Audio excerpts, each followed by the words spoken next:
সেদিন থেকে কি আর আমি আমার মধ্যে আছি কি বাবা সবকিছু তো দয়ালের চরণে অর্পণ করে দিয়েছি। মানে রাগটার বাদ দিয়ে সব দিছি, রাগ শুধু আমার মধ্যে রেখে দিছি নাকি এটা দয়াল রে দিতে পারি হাত কেলের ইশারা ব্যাক কলের ধাক্কা। যাক তর্কে বহুদূর আমি তর্ক করতে যাব না। নয়ন ভাই যে কথা ছিল সেই কথা মীমাংসা করে আমি সাধক দেওয়ান রশিদ চিস্তির একটি গান করেছিলাম। ঘুমাইলে পর্বে ফেরা হারাবি মন ষোলবানা থাই তো মন সচেতন জ্ঞান নয়নে ঘুম পাইল না।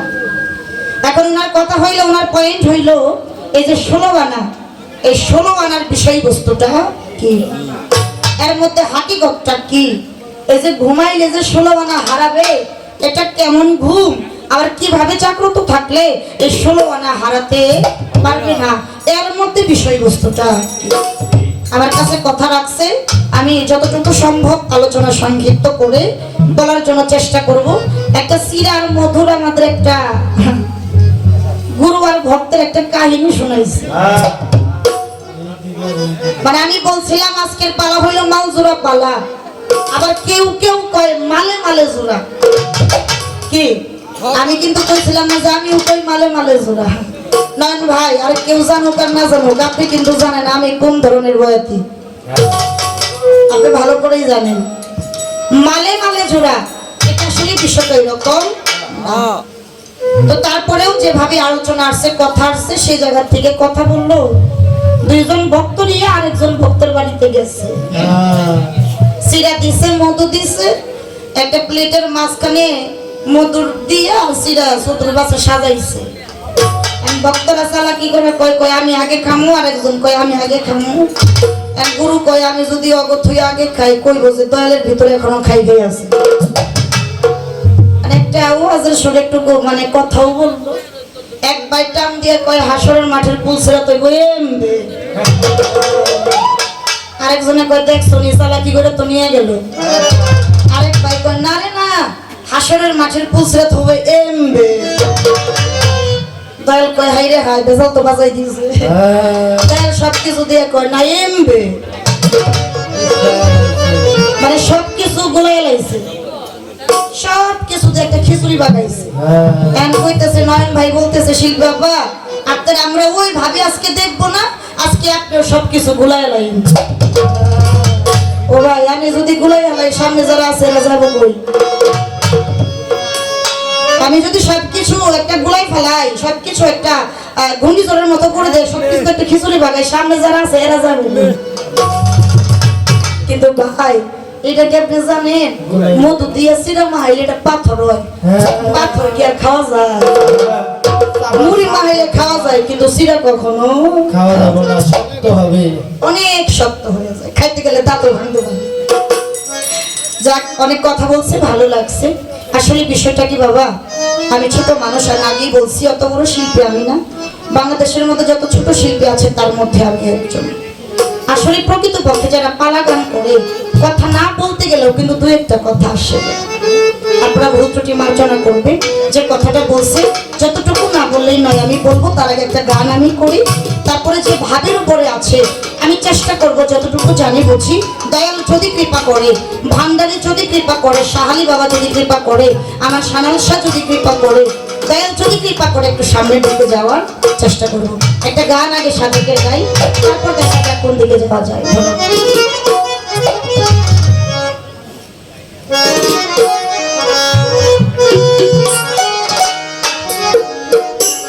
ওরে যার সাথে নাই প্রেম প্রীতি যার সাথে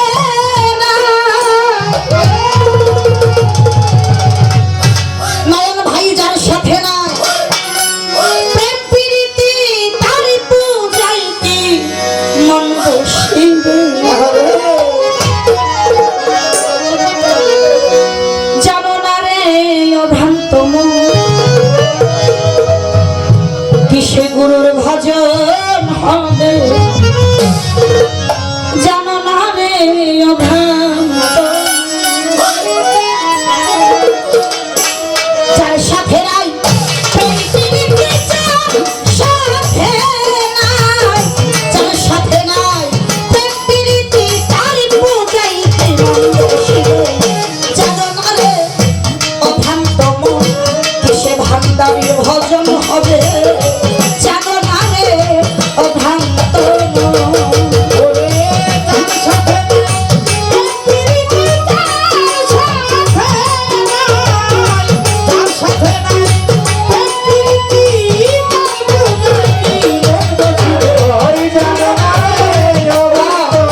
মানুষ জন্ম পেয়েছি কিন্তু বলতে পারি না যে প্রকৃতপক্ষে মানুষ হইতে পারছি পারি নাই। যদি তাই পারতাম, ভাবুক কবি বিজয় সরকার একটা গানের বাণী আছে, আমায় মানব কুলে জন্ম দিয়ে গুরু গো কানবাই ভবে পাঠালে জানাম কাজে আমায় কেন। আর লালন সাইজির একটা গানের বাণী আছে, নাইলে মোর তো সাথী এমন হয় আমি ওই চরণে তোমার দাসীর যুক্ত নয়। আর আপনাদের ময়মনসিংহ নেত্রকোনার বাউল সালাম সরকারের একটা গানের বাণী, আমি মানুষ কোলে লয়ার জন্ম করিতে পারলাম না যে মানুষের হাত পা চক্ষু কর্ণ নাসিকা যেখানে যা লাগে সমস্ত কিছু দিয়ে আল্লাহ আমার দুনিয়াতে পাঠাইছে। আমি দেখতে একটা মানুষ রূপী মানুষ আকৃতি, কিন্তু প্রকৃতপক্ষে মানুষ হতে পারি নাই। আর প্রকৃতপক্ষে মানুষ হইতে গেলে একজন কামেল মুর্শিদের সঙ্গ করতে হবে। যতক্ষণ পর্যন্ত এই প্রকৃতপক্ষে মানুষ হতে না পারবে ততক্ষণ পর্যন্ত এই মানব কোলে জন্ম নেওয়ার কোনো লাভ। মজে আসি রঙ্গরসে, দীনবন্ধুকে চিনি না, রঙ্গরসের বন্ধুকে নিয়ে মজে আছি। আমাকে আগে দীনবন্ধুকে চিনতে হবে। সেই দীনবন্ধুকে যদি চেনা যায় তাহলে আর কোনো কিছুর বাকি থাকে না। আগে সে দীনবন্ধুকে চিনতে হবে। এই জন্য সাধক বলেছে, তুমি ঘুমে থেকো না, চোখ মিলে তাকাও, তুমি মায়া ঘুমে ঘুমাইও না, এই বেহসের ঘুম ঘুমাইও না, চৈতন্য ঘুম ঘুমাও। যে চৈতন্য ঘুম ঘুমাইতে গেলে, ওই ঘুমের জগতে যাইতে গেলে একজন কামেল মুর্শিদের সঙ্গ করে তারপরে যাইতে। যতক্ষণ পর্যন্ত না যাবে ততক্ষণ পর্যন্ত কোনো কিছুতে ধরা দেবে না। ছোট একটা কথা কই বেদবি নিয়েন না। আমরা অনেক মানুষ আছি না মরার ভয়ে মরিত পড়ি, 10 জনের কাছে শুনি বায়াত না হইলে দয়াল নবী হাসর মাঠে সাফায়াত করবে না। এই কথা শুনে একজনের কাছে যাই বায়াত করি, কিন্তু আর কোনোদিন দয়াল বাড়ি যাই না। এই কেউ যদি জিগায় কি গো দয়াল বাড়ি যাও না, ওই যাইয়া কি হইব, দয়াল আমারে কিছুই দেয় না। বছর একটা উরস মুবারক তাও যায় না, দেখা যায় 2-3 বছর কাইটা যায়। কাইটা যাওয়ার পরে ওই ব্যক্তি কিছু টাকা পয়সার মালিক হয়, টাকা পয়সার মালিক হওয়ার পরে বাজার থেকে 2 লক্ষ 3 লক্ষ টাকা দিয়া একটু গরু কিনে বা একটা মহিষ কিনে, এটা কিনা নিয়ে দয়াল বাড়ি যায় ব্যাংক পার্টি বাজাইতে বাজাইতে। মানে এলাকার মানুষদের খোকানি দয়াল বাড়ি যাইতেছে। কেউ যদি কয় কই যাও, কয়টা দয়াল বাড়ি যাই, কয় এতদিন তো তোমার দয়াল বাড়ি দেখি নাই, এখন যে যাও, কয় এতদিন তো কোনো কিছু পাই নাই, কোনো কিছু দেয় নাই, এখন কিছুটা দিছে।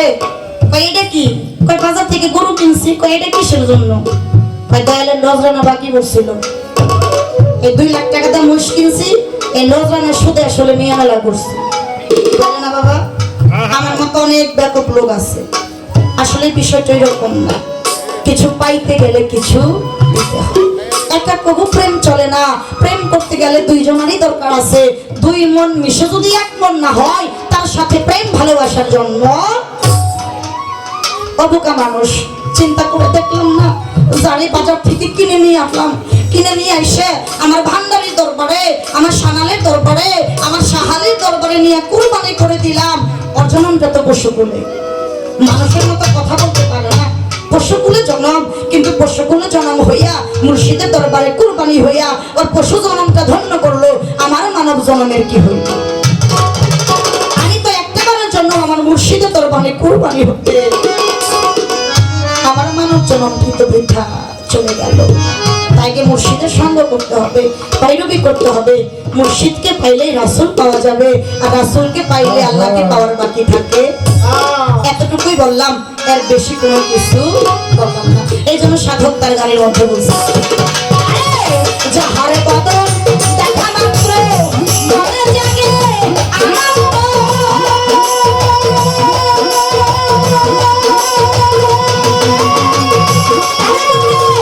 জড়িয়ে বলে সেই তো দয়াল গোবিন্দ রে, দয়াল গোবিন্দ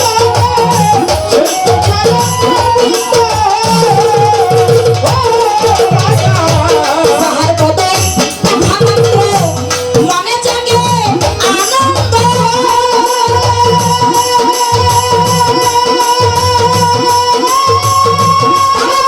জড়িয়ে বলে এই তো স্বয়ং গোবিন্দ রে, স্বয়ং গোবিন্দ রে, এই তো স্বয়ং গোবিন্দ প্রতি অঙ্গে প্রতি অঙ্গ করিয়া গোবিন্দের সঙ্গ, প্রতি অঙ্গ করিয়া গোবিন্দের সঙ্গ, প্রতি অঙ্গে প্রতি অঙ্গে প্রতি অঙ্গে প্রতি অঙ্গ করিয়া গোবিন্দের সঙ্গ, উঠলিবে প্রত্যরঙ্গ উঠলিবে, উঠলিবে প্রত্যরঙ্গ তাপিত প্রাণ শীতল হবে, জানালে অখান্ত মন কিসে গুরু ভজন হবে, জানালে অখান্ত মন উল্টার সাথে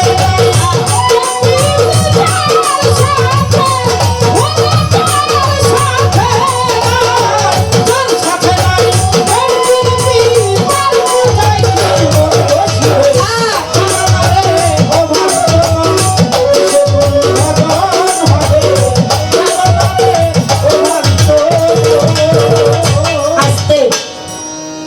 গুরুর জিহ্বা হইল লিঙ্গ, ভক্তের কর্ম হইল জুনি। এর মধ্যে হয়ে যায় একটা আলিঙ্গন, যে আলিঙ্গন হইল প্রেমালিঙ্গন। এই প্রেমালিঙ্গন থেকে, প্রেমের মিলামিশা থেকে একটা সন্তান জন্ম নেয়, যেই সন্তানের নাম হলো জ্ঞান নামক সন্তান। যারা জগতের মধ্যে বেলায়েতের লোক, যারা বেলায়েতের মুর্শিদ যারা, তারাই বলে মুর্শিদকে স্বামীর আসনে বসাই, স্বামীর আসনে বসাইয়া স্বামীর রূপে ভোজন করতে হবে। যতক্ষণ পর্যন্ত স্বামী রূপে ভজন না হবে ততক্ষণ পর্যন্ত তার ভজন সাধন কোনো ধরা দেবে না। এই কথা কিন্তু আমার কথা থেকে আমার আশা। সংক্ষিপ্ত আকার বলবো, আসতে সাউন্ড কম। বাহ্যিক জগতে একটা মেয়ে আর একটা ছেলে যখন বিয়ে হয়, কে বিয়ে বনায়? কাজী। কাজী এত টাকা দেন মোহর কার্য করিয়া কামালের ছেলে আর জামালের মেয়ে নিকাহ সম্পূর্ণ হইলো। বলুন কবুল কি? তাই কয় না? কবুল কবুল। সব কিছু নিয়ম কানুন মেনে একটা দাম্পত্যের ঘর থেকে যদি সন্তান জন্ম নেয় তাহলে সমাজের লোক ভালো বলবে না খারাপ বলবে? অবশ্যই ভালো, বেদবি নিয়েন না। আর যদি কোনো মেয়ের বিয়ে ছাড়া সন্তান হয় সমাজের লোক তারে মেনে নেবে, কলঙ্কিনী হয়ে যাবে। তাহলে গুরু যদি স্বামী হয়, আধ্যাত্মিকতার জগতে ভক্ত যদি তার স্ত্রী হয়, অবশ্যই বিয়ে হয়েছে। তা না হইলে জিহ্বাটাও লিঙ্গ হইতো না, কর্ণটাও জুনি হইতো না। নয়ন শেখ ভাই, আপনি শুধু কইবেন এই যে গুরু ভক্তের যে বিয়া, স্বামী আর স্ত্রী বিয়ে ছাড়া তার হয় নাই। যদি বিয়ে হয়েই থাকে তাহলে আপনি একটু কইবেন এই স্বামী স্ত্রী এই গুরু ভক্তের বিয়া দেন আর কি? এটা কি কোনো টাকা পয়সা, কোনো ধন দৌলত, না কোনো গহনা, না কোনো গরু ছাগল, না গাড়ি গাড়ি, দুনিয়ার কোনো ধন সম্পদ, না এই বিয়ার মধ্যে কিছু হাকিগত আছে? আমি একটু জানতে চাই বিয়ার দেন মরটা কি? ছোট্ট একটা কথা আমার ভাইয়ের কাছে একটু আমার জানার বিষয় রইল।